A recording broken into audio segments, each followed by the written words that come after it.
नमस्कार, आप सभी का स्वागत करता हूं अपने YouTube चैनल सुरेंद्र सिंह बोरा में। जैसा कि आप पूर्व से ही उम्मीद लगाते रहते हैं कि जब भी मेरा नया वीडियो आता है तो आप सभी लोगों के लिए उम्मीदों का पिटारा लेकर के आता है।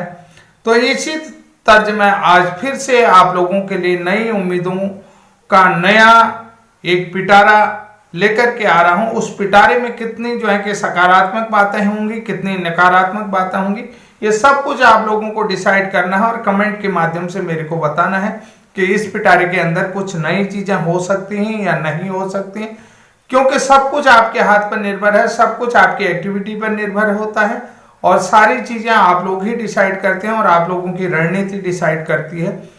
तो साथियों, जैसा कि आप सभी लोगों को पता है, छत्तीसगढ़ में जो है कि 3000 शिक्षक टर्मिनेट हो चुके हैं, उनकी सेवाएं समाप्त कर दी हैं। और उसके साथ साथ आप लोगों को बता देता हूं, छत्तीसगढ़ में जो है निकाय चुनाव और पंचायत जो चुनाव है, नगर पंचायत के जो चुनाव है, उनको लेकर के आचार संहिता लगी है। इससे पूर्व में छत्तीसगढ़ के जो बीएड चयनित शिक्षक थे, जिनकी सेवाएं निरस्त कर दी गई हैं, उनकी तरफ से सरकार से रिक्वेस्ट की जा रही थी, हाथ जोड़ करके अनुरोध किया जा रहा था कि हमें जो है कि समायोजित किया जाए। समायोजन को लेकर के उनकी विशेष डिमांड थी। उन्होंने कहा कि हम मानते हैं कि प्राइमरी में जो है कि डीएड ही रहेगा, लेकिन उसका एक जो नौकरी से शिक्षकों को निकालना, ये उचित समाधान नहीं है। ये इतिहास में पहली बार हो रहा है और ये इतिहास ही बन करके रह भी गया है। तो इस सारी चीजों को लेकर के आप लोगों को मैं ये बताना चाहता हूं कि अभी जैसा कि आप लोगों ने छत्तीसगढ़ की सुनवाई को लेकर के देखा होगा कि वहां पर जो है कि कोर्ट को गवर्नमेंट के वकील ने बता दिया है कि merit of counselling have been released, जो है कि काउंसलिंग के लिए मेरिट रिलीज्ड हो चुकी है और 900 पोस्टों के लिए जो मेरिट लिस्ट जारी हुई, वो सारी चीजें वहां पर जो है कि डिसाइड हो चुकी है, जैसा कि आप लोगों ने देखा होगा। तो छत्तीसगढ़ में जो है कि किस तरीके से शिक्षकों की सेवाएं निरस्त की गई, ये एक उदाहरण जो है कि मध्य प्रदेश के बीएड शिक्षक साथियों के लिए भी है। और वो साथी ये जान भी लें कि अगर हम समय रहते हुए जागरूक नहीं हुए, समय रहते हुए कोई उचित कदम नहीं उठाया और समय रहते हुए हमने अपने संगठन को सही जानकारियां और संगठन को मजबूत नहीं किया, तो हो सकता है कि एक एक करके आपको भी कमजोर किया जाएगा। जैसा कि आप सभी लोगों को बता देता हूं, सब्जेक्ट टू आउटकम वाले मैटर में जो है आप सभी लोगों को पता है लगभग 595 के आसपास जो अभ्यर्थी हैं, कि ये ऐसा था, आप लोगों को पता है कि वो 595 अभ्यर्थी कौन है, क्योंकि जिनके अगेंस्ट लगाया गया वो जो है कि सेकंड काउंसलिंग वाले थे। क्योंकि जिन्होंने लगाया कि फर्स्ट काउंसलिंग में उनका नंबर नहीं आया, तो सेकंड काउंसलिंग के लिए ये जो है कि लिस्ट जो है कि इन प्रोसेस रहा है, जिसको छत्तीसगढ़ बीएड शिक्षक साथियों ने पहले भी जो है कि 3 मई की सुनवाई में ये मैटर रखा हुआ। यानी कि ये जब ज्वाइनिंग प्रोसेस स्टार्ट हो गई थी, यानी कि मेरिट लिस्ट रिलीज होने के बाद ज्वाइनिंग प्रोसेस स्टार्ट हो गई, तो उसके बाद सेकंड काउंसलिंग में जिन अभ्यर्थियों का ईडब्ल्यूएस के तहत भी जो है कि फर्स्ट काउंसलिंग में नहीं आया, तो सेकंड काउंसलिंग के लिए ये सब कवायद की गई थी। लेकिन वहां पर ये चीज देखना पड़ेगा कि इनको भी घबराने की जरूरत नहीं है। और दूसरा जो है कि आप लोगों को एक चीज और बता देता हूं कि जो सेकंड काउंसलिंग वाले हैं, कि यानी कि जिनकी 11 अगस्त के बाद ज्वाइनिंग हुई है, तो उसको लेकर के भी आरटीआई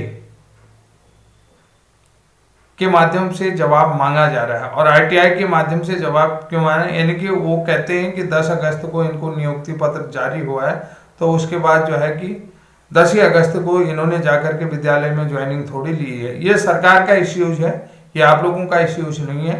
और लेकिन जब तक इन इश्यूज को तभी क्लियर कर पाएंगे आप, जब सीनियर से सीनियर एडवोकेट आप उतार पाएंगे।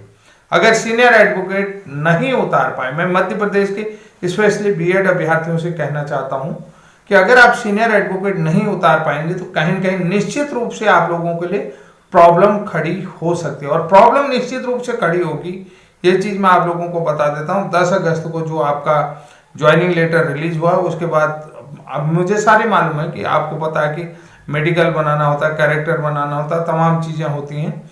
तो उसके अलावा सारी चीज़ें जो भी डॉक्यूमेंटेशन प्रोसेस होता है, उसके बाद दूर दराज में आप लोगों की नियुक्ति होती है, वहाँ जाने में भी 1-2 दिन का समय लग जाता है। ये सारी चीज़ें आप लोगों को देखना है, उसके लिए अलग से 10 दिन का टाइम दिया जाता है हालांकि। तो ये सारी चीज़ें आप कोर्ट में तभी रख सकते हैं जब बड़े से बड़े सीनियर एडवोकेट को उतार सकेंगे। अब सीनियर एडवोकेट की बात मैं आप लोगों को कहता हूँ कि आप लोग कौन कौन से सीनियर एडवोकेट में उतार सकते हैं। पटवालिया जी को उतार सकते हैं, श्याम दीवान जी को उतार सकते हैं, बी मोहना जी को उतार सकते हैं। ये तमाम ऐसे सीनियर एडवोकेट हैं जो बीएड की तरफ से, और आपके जो है कि अपने जबलपुर हाई कोर्ट में तो आपके सीनियर एडवोकेट स्टेट के हैं ही हैं। तो उसके बाद सरकार को भी मौका मिलेगा कि सरकार भी आप लोगों के बचाव में अपना पक्ष रखे। तो ये सारी चीज़ें तभी संभव होगा जब आप लोग यूनाइटेड रहेंगे, यूनिटी में आप लोग काम करेंगे। उसके बाद ये चीज़ें सारी चीज़ें नहीं हो पाएंगी। तो सीधी सीधी बात आप लोगों को ये कहना चाहता हूँ कि जो 24 फरवरी को मध्य प्रदेश हाई कोर्ट में बीएड वर्सेस डीएड की जो सुनवाई होगी उसमें क्या होगा, ये बड़ा मैटर है। तो उसको लेकर के क्या होगा ये एक चीज़ मैं भी जानना चाहता हूँ कि 24 फरवरी 2025 को मध्य प्रदेश हाई कोर्ट में बीएड वर्सेस डीएड केस की जो सुनवाई होने जा रही है उसमें क्या होगा। देखिए, सबसे बड़ी चीज आप लोगों को मैं बता देता हूं, डीएड के तथाकथित नेताओं के द्वारा जबलपुर कोर्ट की सुनवाई को लेकर के पूरी तैयारी कर ली है, वकीलों के साथ मंत्रणा हो चुकी है और डीएड की तरफ से सीनियर एडवोकेटों को उतारने का पूरा प्रयास किया जा रहा है। चाहे वो एडवोकेट आर.के. सिंह उपस्थित होने के भी चांसेस आप लोगों को दिख रहे होंगे, या जो है कि सीनियर एडवोकेट गोपाल शंकर नारायण जी को उतारें, उसके अलावा जो है कि सीनियर एडवोकेट कपिल सिब्बल जी को भी उतार सकते हैं और एडवोकेट AOR मनदीप कालरा जी को भी उतार सकते हैं। ये सारी चीज़ें उनकी अपनी तैयारी है, उनकी प्रिपरेशन पूरी है, उनकी तरफ से कोई भी डाउट आप लोगों को नहीं देखा जा सकता। एक चीज मैंने आप इस वीडियो के माध्यम से ये भी चीजें कह रहा हूं कि लगभग 4 साल तक किसी भर्ती प्रोसेस को लटकाना और जो नई भर्ती के लिए रिकमेंडेशन थे 51,000 पदों के लिए, वो रिकमेंडेशन भी नहीं आ पाना। कहीं न कहीं ये केस कोर्ट कचहरी के माध्यम से नए बच्चों का भी नुकसान हो रहा है। पुराने बच्चे अब, क्योंकि देखिए नए बच्चों को फायदा क्या हो रहा है, सबसे बड़ी चीज है कि नए बच्चे हाईली मेरिट के साथ हैं। जैसे पुराने बच्चों में, जैसे आप लोगों को बता रहा हूँ, ये 595 सब्जेक्ट टू आउटकम EWS में होने के बाद भी वो लोग मेरिट लिस्ट में नहीं आ पाए पहले, तो दूसरी मेरिट लिस्ट की। अब जो नए बच्चे हैं कि वो हाई मेरिट के साथ हैं, उन्हें किसी केस की आवश्यकता ही नहीं है, उन्हें किसी लड़ाई की आवश्यकता ही नहीं है। जैसे ही भर्ती आएगी तो उनके फर्स्ट लिस्ट में ही मेरिट में आ जा रहे हैं वो लोग। तो ऐसे कि हाई मेरिट के साथ डीएड अभ्यर्थी हैं, डिप्लोमा होल्डर्स हैं, तो उन्हें किसी पसड़े में फंसने की जरूरत नहीं, क्यों भर्ती को फंसाना है। तो सीधी सीधी बात है कि पुराने लोग जो चीजें कर रहे हैं, जो भर्ती पुरानी इन प्रोसेसिंग भर्ती है, मान लीजिए 2020 की हो, 2021 की हो, अब जो 2023 का बच्चा आ रहा है तो वो हाई मेरिट के साथ आ रहा है। तो यहाँ पर ये भी आप लोगों को समझना होगा कि आपकी वजह से आने वाली भर्ती जो है कि रुक रही है। तो इसलिए जो है कि जो हो चुका है उसको हो करके आप नई भर्ती के लिए तैयारी करें। नई भर्ती में आप लोगों का भी सिलेक्शन हो जाएगा, नई भर्ती के लिए आप फाइट करें तो वो ज़्यादा अच्छा है। मैं ये भी आप लोगों को कहना चाहता हूँ। और दूसरी बात, एक चीज़ मैं बीएड को भी कहना चाहता हूँ इस जो सुनवाई को लेकर के। बीएड जितने भी लगभग 11,000 शिक्षक जो है कि नियुक्ति पा चुके हैं। शिक्षकों की बात अगर करी जाए तो वो जो है कि सीनियर एडवोकेट उतारने का जितना भी हो सके भरसक प्रयास करें। अपनी टीम के जो विल्सन जी हैं, विल्सन जी को जो है कि सपोर्ट करें।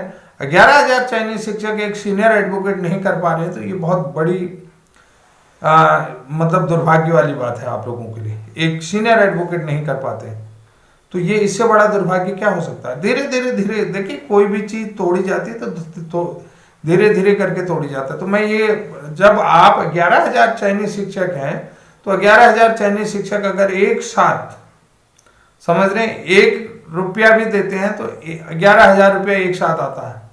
तो अगर आप 10-10 रुपये देते हैं तो कितना होता है, अगर आप 100-100 रुपये देते हैं तो कितना होता है, आप जो है कि अगर 1,000-1,000 रुपये देते हैं तो कितना होता है। अब देखिए ना आपका फंड कहाँ जाए। अगर आप 5-5 हज़ार देते हैं तो आप तो कहाँ पहुँचते हैं, ये भी आप लोगों को देखना होगा। इतनी बड़ी तादाद में आप लोग शिक्षक नियुक्ति पा चुके हैं, वो लोग अनएम्प्लॉयड हैं। अनएम्प्लॉयड होने के बाद भी उनके पास कोर्स की कमी नहीं है, तो उनकी पूरी तैयारी है। अगर आपने यहाँ पर अगर चूक गए ना, थोड़ी सी भी गलती होगी, छत्तीसगढ़ का जैसा हाल होने में आपको समय नहीं लगेगा। ये छत्तीसगढ़ का उदाहरण आप लोगों को बार बार दे रहा हूँ। इसलिए जो है कि अपनी टीम को मजबूत करिए, सीनियर एडवोकेट को उतारिए, कि सीनियर एडवोकेट को उतारने का आप लोगों को फायदा दिख सकता है। ये विशेष निवेदन समझो इसको, या मेरा स्टिकनेस कहो, कि ये सारी चीजें होंगी। और ये सारी चीजें देखिए किसी भी चीज को ऐसे नहीं रखता हूं कि भाई मैं जो आवश्यकता होती है आवश्यकता के अनुसार ही बोलता, नहीं तो मैं बाकी कुछ नहीं कहता हूं। तो इसलिए जो चीजें हैं कि चीजों को ज्यादा उलझाइए नहीं, सीनियर एडवोकेट रखिए, एक बार ही ठीक है। और आप लोगों को एक चीज मैं ये भी बता देता हूँ, जैसे 29,000 जो शिक्षक भर्ती यूपी में हुई थी, उनमें देखिए रिट पिटिशनर को फायदा मिल गया। पिटिशनर को फायदा मिला नहीं मिला, वो भी आरक्षण का ही जैसा मैटर था मुझे लग रहा है। मैं क्लियर कंफर्म तो नहीं हूँ, लेकिन उस चीज को देख रहा था, एक जगह पढ़ रहा था, तो वहां पर 29,000 शिक्षक भर्ती में जो लोग पिटिशनर बने थे हाई कोर्ट में, हाई कोर्ट से मामला सुप्रीम कोर्ट में गया आरक्षण को लेकर के, तो उन लोगों को अब नियुक्ति के पूरे आदेश हो चुके हैं। तो ये समझना होगा कि भाई जब आप किसी चीज को लाइटली लेंगे ना, तो लाइटली कहीं न कहीं आप लोगों के लिए घातक हो सकता है। तो इसलिए आप लोगों से निवेदन करता हूं कि जो 24 फरवरी को आपकी जबलपुर हाई कोर्ट में सुनवाई है, उस जबलपुर हाई कोर्ट में बीएड अपनी तरफ से सीनियर एडवोकेट उतारने का प्रयास करें। डीएड की तरफ से पूरी तैयारी हो गया। हो सकता है अब सरकारी एडवोकेट डेट ले वो अलग बात है, लेकिन आप लोग अपनी तैयारी पूरी करें, सीनियर एडवोकेट उतारने का प्रयास करें। तो आज के लिए इतना ही, तब तक के लिए जय हिंद, जय उत्तराखंड। डेटा तो आगे पीछे बढ़ते रहती हैं।